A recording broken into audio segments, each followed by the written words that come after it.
Book 5.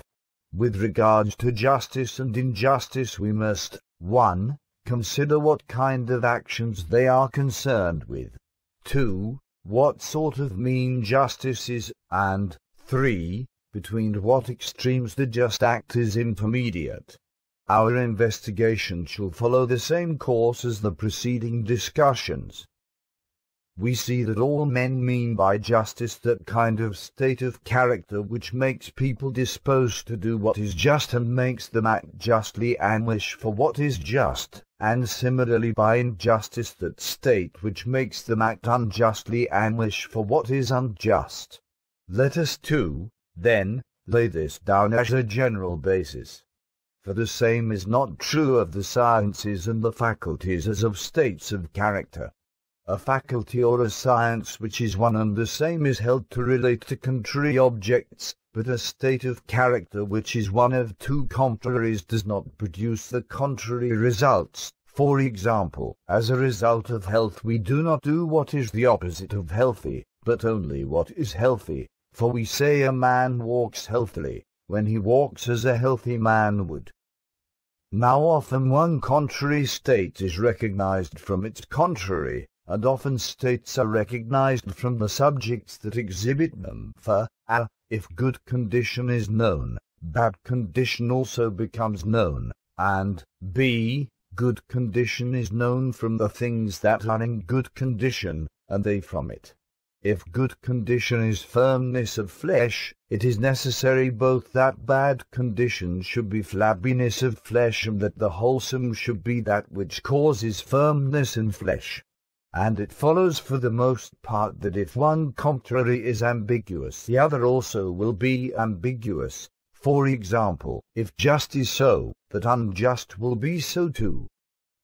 Now justice and injustice seem to be ambiguous, but because their different meanings approach near to one another the ambiguity escapes notice and is not obvious as it is, comparatively, when the meanings are far apart. For example, for here the difference in outward form is great, as the ambiguity in the use of legs for the collarbone of an animal and for that with which we lock a door.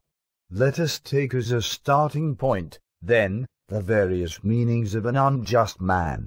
Both the lawless man and the grasping and unfair man are thought to be unjust, so that evidently both the law-abiding and the fair man will be just. The just, then, is the lawful and the fair, the unjust the unlawful and the unfair. Since the unjust man is grasping, he must be concerned with goods, not all goods, but those with which prosperity and adversity have to do, which taken absolutely are always good, but for a particular person are not always good. Now men pray for and pursue these things, but they should not, but should pray that the things that are good absolutely may also be good for them, and should choose the things that are good for them. The unjust man does not always choose the greater, but also the less in the case of things bad absolutely, but because the lesser evil is itself thought to be in a sense good, and graspingness is directed at the good, therefore he is thought to be grasping.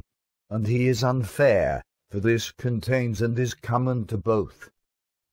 Since the lawless man was seen to be unjust and the law-abiding man just, evidently all lawful acts are in a sense just acts, for the acts laid down by the legislative art are lawful, and each of these, we say, is just. Now the laws in their enactments on all subjects aim at the common advantage either of all or of the best or of those who hold power, or something of the sort, so that in one sense we call those acts just that tend to produce and preserve happiness and its components for the political society. And the law bids us do both the acts of a brave man, for example, not to desert our post nor take to flight nor throw away our arms, and those of a temperate man, for example, not to commit adultery nor to gratify one's lust, and those of a good-tempered man, for example, not to strike another nor to speak evil, and similarly with regard to the other virtues and forms of wickedness, commanding some acts and forbidding others, and the rightly framed law does this rightly, and the hastily conceived one less well. This form of justice, then, is complete virtue, but not absolutely, but in relation to our neighbor. And therefore justice is often thought to be the greatest of virtues, and neither evening nor morning star is so wonderful, and proverbially injustice is every virtue comprehended. And it is complete virtue in its fullest sense, because it is the actual exercise of complete virtue. It is complete because he who possesses it can exercise his virtue not only in himself but towards his neighbor also, for many men can exercise virtue in their own affairs, but not in their relations to their neighbor. This is why the saying of Bias is thought to be true, that rule will show the man, for a ruler is necessarily in relation to other men and a member of a society. For this same reason justice, alone of the virtues, is thought to be another good, because it is related to our neighbor, for it does what is advantageous to another, either a ruler or a co-partner. Now the worse man is he who exercises his wickedness both towards himself and towards his friends, and the best man is not he who exercises his virtue towards himself but he who exercises it towards another, for this is a difficult task.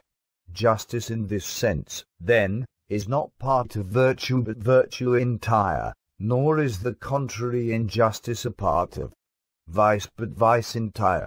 What the difference is between virtue and justice in this sense is plain from what we have said. They are the same but their essence is not the same. What, as a relation to one's neighbor, is justice is, as a certain kind of state without qualification, virtue. But at all events what we are investigating is the justice which is a part of virtue, for there is a justice of this kind, as we maintain. Similarly it is with injustice in the particular sense that we are concerned.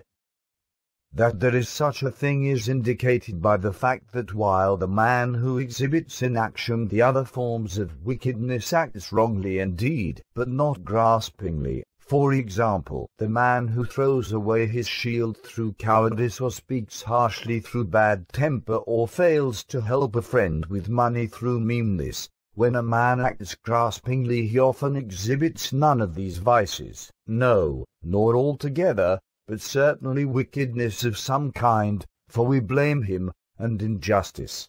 There is, then, another kind of injustice which is a part of injustice in the wide sense, and a use of the word unjust which answers to a part of what is unjust in the wide sense of contrary to the law.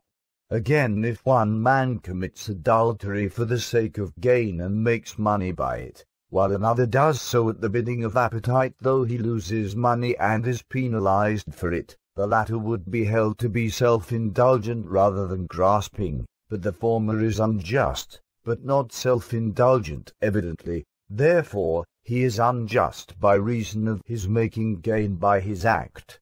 Again, all other unjust acts are ascribed invariably to some particular kind of wickedness. For example, adultery to self-indulgence, the desertion of the comrade in battle to cowardice, physical violence to anger. But if a man makes gain, his action is ascribed to no form of wickedness but injustice. Evidently, therefore, there is apart from injustice in the wide sense another, particular, injustice which shares the name and nature of the first, because its definition falls within the same genus, for the significance of both consists in a relation to one's neighbor, but the one is concerned with honor or money or safety or that which includes all these, if we had a single name for it, and its motive is the pleasure that arises from gain, while the other is concerned with all the objects with which the good man is concerned. It is clear, then, that there is more than one kind of justice, and that there is one which is distinct from virtue entire. We must try to grasp its genus and differentia.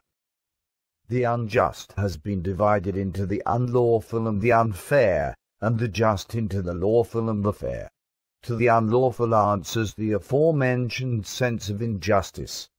But since unfair and the unlawful are not the same, but are different as a parties from its whole, for all that is unfair is unlawful, but not all that is unlawful is unfair. The unjust and injustice in the sense of the unfair are not the same as but different from the former kind, as part from whole, for injustice in this sense is a part of injustice in the wide sense, and similarly justice in the one sense of justice in the other.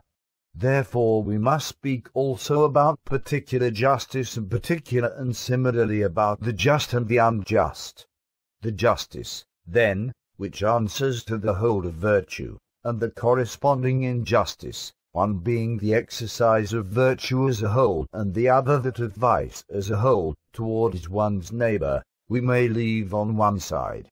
And how the meanings of just and unjust, which answer to these, are to be distinguished is evident, for practically the majority of the acts commanded by the law are those which are prescribed from the point of view of virtue taken as a whole, for the law bids us practice every virtue and forbids us to practice any vice. And the things that tend to produce virtue taken as a whole are those of the acts prescribed by the law, which have been prescribed with a view to education for the common good. But with regard to the education of the individual as such, which makes him without qualification a good man, we must determine later whether this is the function of the political art or of another. For perhaps it is not the same to be a good man and a good citizen of any state taken at random. Of particular justice, and that which is just in the corresponding sense, one kind is that which is manifested in distributions of honor or money, or the other things that fall to be divided among those who have a share in the constitution. For in these it is possible for one man to have a share either unequal or equal to that of another, and one is that which plays a rectifying part in transactions between man and man. Of this there are two divisions of transactions: 1, some are voluntary, and 2, others involuntary. Voluntary such transactions as sale, purchase, loan for consumption, pledging, loan for use, depositing, letting, they are called voluntary because the origin of these transactions is voluntary, while of the involuntary, some are clandestine, such as theft, adultery, poisoning, procuring, enticement of slaves, assassination, false witness, and others are violent, such as assault, imprisonment, murder, robbery with violence, mutilation, abuse, insult. We have shown that both the unjust man and the unjust act are unfair or unequal. Now it is clear that there is also an intermediate between the two unequals involved in either case. And this is the equal, for in any kind of action in which there's a more and a less, there is also what is equal. If, then, the unjust is unequal, just is equal, as all men suppose it to be, even apart from argument. And since the equal is intermediate, the just will be an intermediate. Now equality implies at least two things. The just, then, must be both intermediate and equal and relative, that is, for certain persons. And since the equal intermediate, it must be between certain things, which are respectively greater and less equal, it involves two things. Qua just, it is for certain people. The just, therefore, involves at least 4 terms, for the persons for whom it is in fact just are 2, and the things in which it is manifested, the objects distributed, are 2. And the same equality will exist between the persons and between the things concerned, for as the latter the things concerned are related, so are the former. If they are not equal, they will not have what is equal, but this is the origin of quarrels and complaints when either equals have and are awarded unequal shares, or unequals equal shares. Further, this is plain from the fact that awards should be according to merit, for all men agree that what is just in distribution must be according to merit in some sense, though they do not all specify the same sort of merit. but Democrats identify it with the status of freemen, supporters of oligarchy with wealth or with noble birth, and supporters of aristocracy with excellence. The just, then, is a species of the proportionate, proportion being not a property only of the kind of number which consists of abstract units, but of number in general. For proportion is equality of ratios and involves 4 terms at least. The discrete proportion involves 4 terms is plain, but so does continuous proportion, for it uses 1 term as 2 and mentions it twice. For example, as the line A is to the line B, so is the line B to the line C. The line B, then, has been mentioned twice, so that if the line B be assumed twice, the proportional terms will be 4, and the just, too, involves at least 4 terms, and the ratio between one pair is the same as that between the other pair, for there is a similar distinction between the persons and between the things. As the term A, then, is to B, so will C be to D, and therefore, alternatively, as there is to C, B will be to D. Therefore also the whole is in the same ratio to the whole, and this coupling the distribution effects, and, if the terms are so combined, effects justly. The conjunction, then, of the term with C and of B with D is what is just in distribution, and this species of the just is intermediate, and the unjust is what violates the proportion, for the proportional is intermediate, and the just is proportional.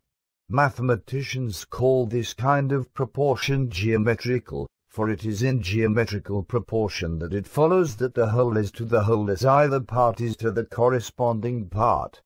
This proportion is not continuous, for we cannot get a single term standing for a person and a thing.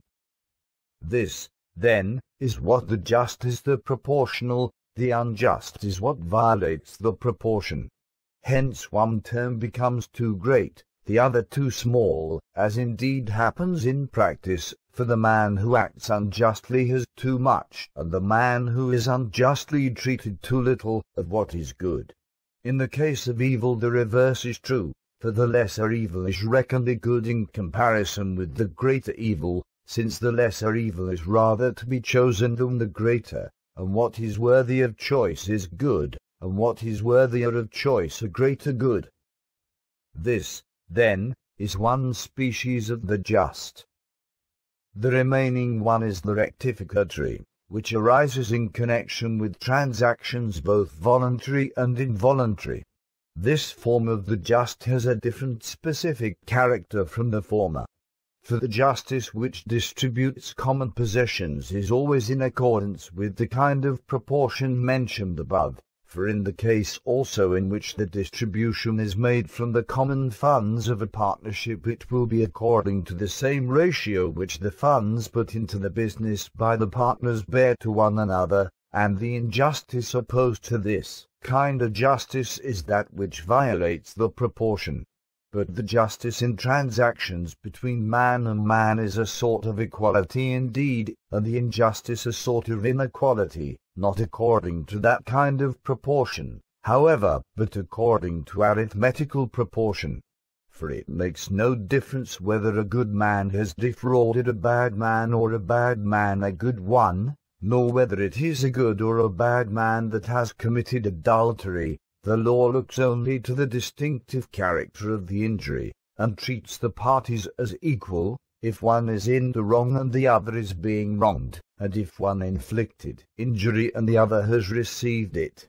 Therefore, this kind of injustice being an inequality, the judge tries to equalize it, for in the case also in which one has received and the other has inflicted a wound, or one has slain and the other been slain, the suffering and the action have been unequally distributed, but the judge tries to equalize by means of the penalty, taking away from the gain of the assailant. For the term gain is applied generally to such cases, even if it be not a term appropriate to certain cases. For example, to the person who inflicts a wound and loss to the sufferer, at all events when the suffering has been estimated, the one is called loss and the other gain. Therefore the equal is intermediate between the greater and the less, but the gain and the loss are respectively greater and less in contrary ways, more of the good and less of the evil a gain, and the contrary is loss. Intermediate between them is, as we saw, equal, which we say is just. Therefore corrective justice will be the intermediate between loss and gain. This is why, when people dispute, they take refuge in the judge, and to go to the judge is to go to justice, for the nature of the judge is to be a sort of animate justice, and they seek the judge as an intermediate, and in some states they call judges mediators, on the assumption that if they get what is intermediate, they will get what is just. The just, then, is an intermediate, since the judge is so. Now the judge restores equality. It is as though there were a line divided into unequal parts, and he took away that by which the greater segment exceeds the half, and added it to the smaller segment. And when the whole has been equally divided, then they say they have their own, that is, when they have got what is equal. The equal is intermediate between the greater and the lesser line according to arithmetical proportion. It is for this reason also that it is called just, secant, because it is a division into two equal parts, psycha, just as if one were to call it scission, and the judge, secasts, is one who bisects, sichastes. For when something is subtracted from one of two equals and added to the other is in excess by these two, since if what was taken from the one had not been added to the other, the latter would have been in excess by one only. It therefore exceeds the intermediate by one, and the intermediate exceeds by one that from which something was taken. By this, then, we shall recognize both what we must subtract from that which has more, and what we must add to that which has less. We must add to the latter that by which the intermediate exceeds it, and subtract from the greatest that by which it exceeds the intermediate. Let the lines AA', BB', CC' be equal to one another. From the line AA' let the segment T have been subtracted, and to the line CC' let the segment CD have been added, so that the whole line DCC' exceeds the line O' by the segment CD and the segment CF, therefore it exceeds the line BB' by the segment CD. See diagram.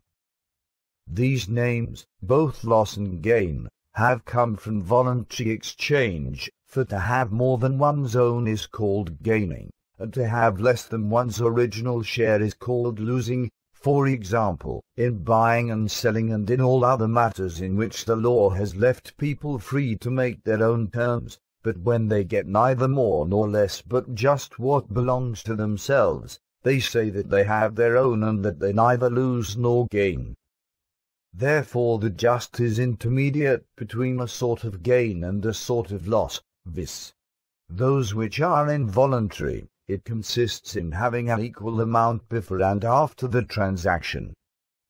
Some think that reciprocity is without qualification just, as the Pythagoreans said, for they defined justice without qualification as reciprocity.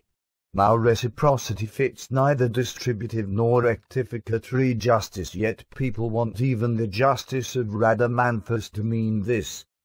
Should a man suffer what he did, right justice would be done, for in many cases reciprocity and rectificatory justice are not in accord. For example, 1. If an official has inflicted a wound, he should not be wounded in return, and if someone has wounded an official, he ought not to be wounded only but punished in addition. Further, 2. There is a great difference between a voluntary and an involuntary act. But in associations for exchange this sort of justice does hold men together reciprocity in accordance with a proportion and not on the basis of precisely equal return. For it is by proportionate requital that the city holds together. Men seek to return either evil for evil, and if they cannot do so, think their position mere slavery or good for good, and if they cannot do so there is no exchange, but it is by exchange that they hold together. This is why they give a prominent place to the temple of the graces to promote the requital of services, for this is characteristic of grace. We should serve in return one who has shown grace to us, and should another time take the initiative in showing it. Now proportionate return is secured by cross-conjunction. Let A be a builder, B a shoemaker, C a house, D a shoe.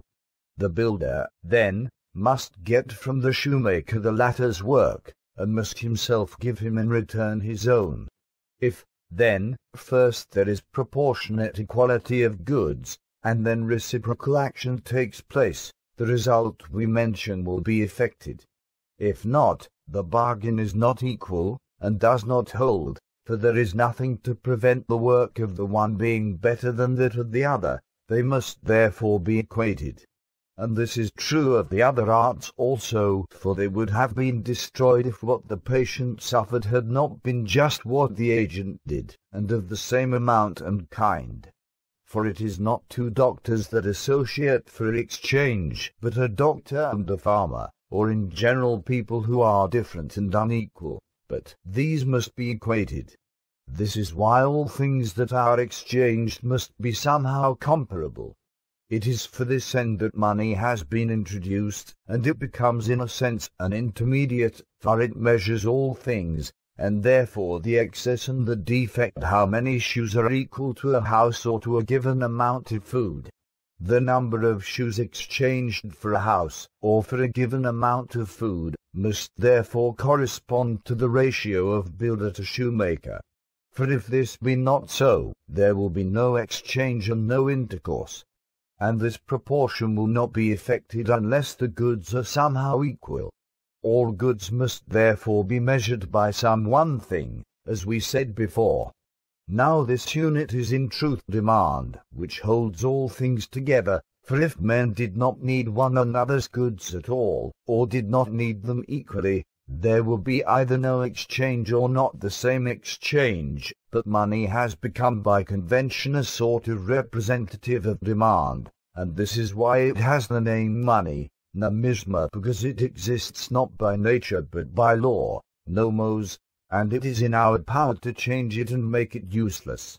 There will, then, be reciprocity when the terms have been equated, so that as farmer is to shoemaker, the amount of the shoemaker's work is to that of the farmer's work for which it exchanges.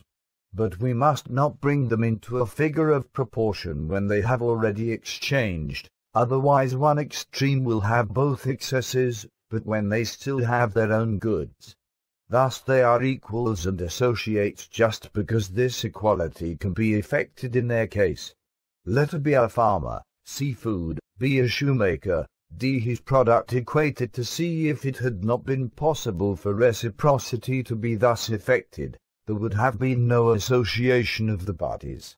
That demand holds things together as a single unit is shown by the fact that when men do not need one another, that is, when neither needs the other or one does not need the other, they do not exchange, as we do when someone wants what one has oneself. For example, when people permit the exportation of corn in exchange for wine. This equation therefore must be established. And for the future exchange, that if we do not need a thing now we shall have it if ever we do need it. Money is as it were our surety, for it must be possible for us to get what we want by bringing the money. Now the same thing happens to money itself as to goods. It is not always worth the same, yet it tends to be steadier. This is why all goods must have a price set on them, for then there will always be exchange, and if so, association of man with man. Money, then, acting as a measure, makes goods commensurate and equates them, for neither would there have been association if there were not exchange, nor exchange if there were not equality, nor equality if there were not commensurability. Now in truth it is impossible that things differing so much should become commensurate, but with reference to demand they may become so sufficiently. There must, then, be a unit, and that fixed by agreement, for which reason it is called money, For it is this that makes all things commensurate, since all things are measured by money. Let A be a house, B 10 money, C a bed. A is half of B, if the house is worth 5 money or equal to them. The bed, C, is a tenth of B, it is plain, then, how many beds are equal to a house, viz. 5.